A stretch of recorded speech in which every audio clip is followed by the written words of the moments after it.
Konti na lang maluluto. Putok pagbukas ko.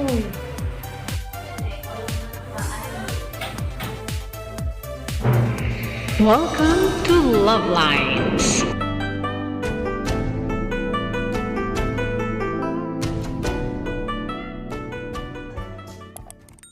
Pang sahog, ayan. Ay, mula.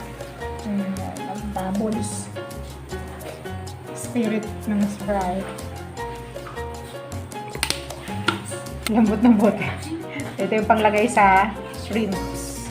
Hipon at luya. Asin. Aha. Asin. Good. Ayun na yung Sprite. Sprite.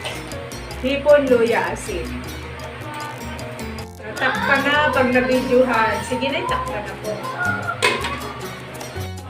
Kumukulo. Saglit lang naman to.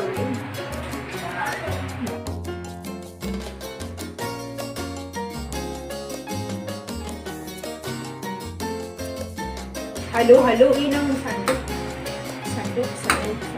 Okay, tuloy siya dyan. Lalagyan na ng secret ingredient. Konting mantika para may mantika. Aha. Mother ka ba? Ayan. Takpan hanggang maluto at hanggang mag-evaporate. Yun ang sikreto ni Nanay Penny. Ang paborito ni LuvLiNes Jr. na luto ni Nanay. Matatandaan ko na to, kaya ko nang lutuin sa susunod na mga araw. Pag wala si Nanay, pero pag ganito si Nanay ang luto. Bakit mga ba kailangan bantayan ang niluluto? Ayan o. So, ayan, nakikita nyo, mahangin sa loob. Kailangan bantayan ang niluluto para hindi masunog ang kawali. Pag nasunog ang kawali, masusunog ang kalan, masusunog ang bahay. O yan. Maulan na umaga, tayo ay mag-enjoy. Pag nasunog ang ulam, masusunog ang kawali at sunod-sunod na yan. Wag naman. Okay. Oops, evaporating na. Evaporating.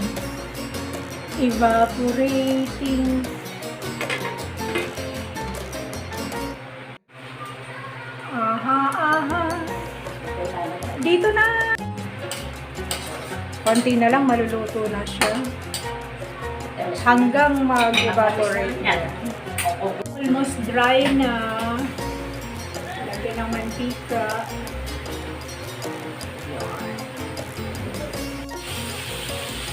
Can you hear what I hear? Okay, pinatutuyo na lang to.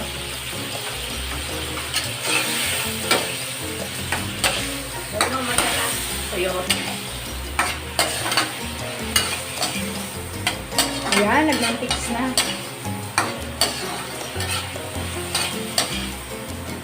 It's cooked. Halo. Halo dun sa pinak. Pero gasak mo ng kawali, paano mamumula yung pao?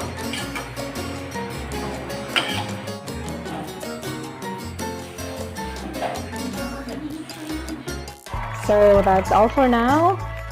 Thank you so much for watching. Once again, this is LuvLiNes. Have a good day and God bless.